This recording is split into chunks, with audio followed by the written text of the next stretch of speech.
அஸ்லாம் அலைக்கும். ஃபேமஸ் சைதாப்பேட்டை வடகரி எப்படி செய்யணும் பார்க்கலாமா? அதுக்கு ஒரு கப் கடலைப்பருப்பு எடுத்து 1 மணி நேரம் ஊற வச்சுக்கோங்க. ஊற வச்சதை ஜாரில் சேர்த்துக்கோங்க. பெரிய ஜாராக இருந்தால் உங்களுக்கு தேவையோ அந்த அளவுக்கு சேர்த்துக்கோங்க. நான் பெரிய ஜாரில் ஒரு கப் போட்டிருக்கேன். அதில் 2 காஞ்ச மிளகா, 3 பல் பூண்டு, தேவையான அளவு உப்பு, பெருங்காயம் கொஞ்சம் போட்டுக்கோங்க.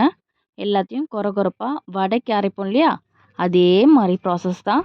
வடை மாதிரி தட்டி போடாமல் இதை அடை மாதிரி செய்ய போகிறோம், அவ்வளோதான் வித்தியாசம். இந்த அளவுக்கு கொரகொரப்பாக அரைச்சதுக்கப்புறம் நம்ம ஒரு பாத்திரத்தில் மாற்றிட்டு ஒரு பெரிய வெங்காயத்தை கட் பண்ணி பொடியாக நறுக்கி வச்சுருக்கேன். அப்புறம் கொத்தமல்லி, கருவேப்பிலை, பச்சை மிளகா, இது மூணுத்தையும் சேர்த்து நல்லா மிக்ஸ் பண்ணுங்கள்.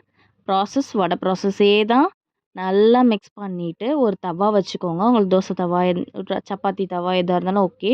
நான் அதில் கொஞ்சம் எண்ணெய் ஊற்றிட்டு அப்படியே அந்த மாவு ஒரு உருண்டை பிடிச்சி அதை வச்சு நான் அப்படியே அடை மாதிரி தட்டி எடுத்துக்கிறேன்.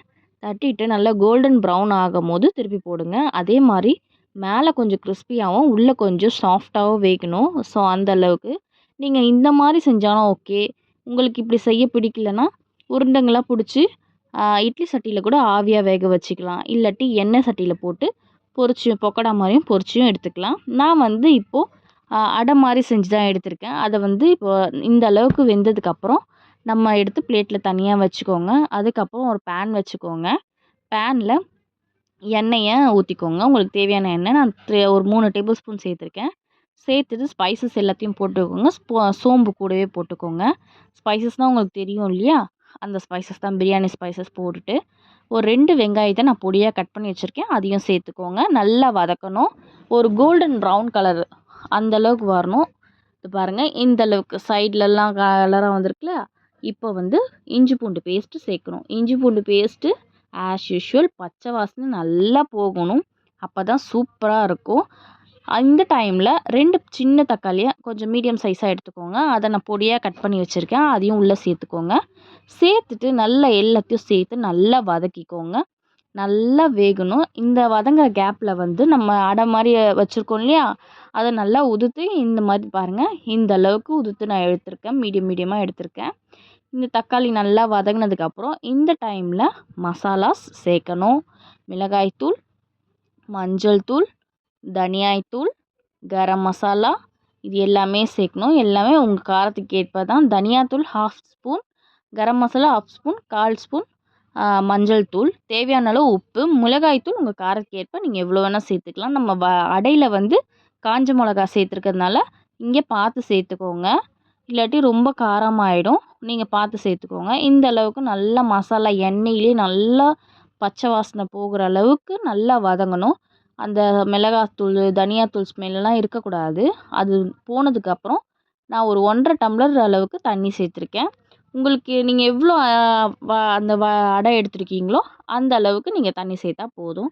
நான் எடுத்ததுக்கு இவ்வளோ தான் தண்ணி, எனக்கு கரெக்டான பதமாக இருந்துச்சு. ஒரு மூடி போட்டு நல்லா கொதிக்க விடுங்க. பாருங்கள், நல்லா தளன்னு கொதிக்குது. இந்த அளவு கொதி வந்தோடனே நம்ம எடுத்து வச்சுருக்கோம் இல்லையா அந்த அடையை தான் சேர்க்க போகிறோம். இதை நல்லா கிண்டி விட்டுட்டு கொதிக்குது இல்லையா, இது நல்லா கொதிக்கணும். நல்லா கொதிச்சாதான் அந்த பச்சை ஸ்மெல்லாம் போகும். போனதுக்கப்புறம் தான் நம்ம உதுத்து வச்சுருக்கதை நம்ம போட போகிறோம். பாருங்கள், இந்த அளவுக்கு நல்லா கொதிச்சதுக்கப்புறம் நான் எல்லாத்தையும் போட்டுக்கிறேன். எனக்கு ஒரு 3 அடை கிடச்சிது. நான் 1 கப் மாவுக்கு. உங்களுக்கு எவ்வளோ வருதுன்னு பாருங்கள். போட்டுட்டு நல்லா அந்த கொஞ்சம் பெருசாக இருக்கு இல்லையா, அதெல்லாம் கொஞ்சம் குத்தி குத்தி விட்டிங்கன்னா அது நல்லா வேகிறதுக்கு கொஞ்சம் வசதியாக இருக்கும். மறுபடிக்கும் மூடி போட்டு ஒரு கொஞ்ச நேரம், ஒரு 10 நிமிஷம் வேக விடுங்க. பாருங்கள், வெந்து நல்லா சூப்பராக ரெடியாக இருக்குது. இந்த அளவுக்கு நல்லா கொழப்பாக இருக்கணும். ரொம்ப டைட்டாக ஆகிட்டாலும் வடகரி டேஸ்ட் நல்லா இருக்காது. ரொம்ப கட்டியாக இருக்கக்கூடாது. கொஞ்சம் லூஸாக இருந்தால் தான் தோசை, இட்லி எல்லாத்துக்குமே சூப்பராக இருக்கும். தோசைக்கு எனக்கு ரொம்ப பிடிக்கும், இட்லியும் சூப்பராக இருக்கும். லாஸ்ட்டாக கொத்தமல்லி, கருவேப்பிலை சேர்த்து நம்ம ஃப்ளேம் ஆஃப் பண்ணிக்க வேண்டியதுதான். எல்லாமே சூப்பராக இருக்கும். ட்ரை பண்ணி பாருங்கள். இந்த வடகரி வீட்லேயும் ட்ரை பண்ணி பாருங்கள்.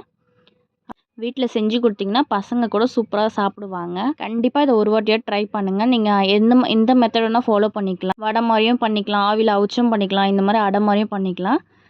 ட்ரை பண்ணி பாருங்கள். ட்ரை பண்ணாங்க சப்ஸ்கிரைப் பண்ணிக்கோங்க. Tata bye by.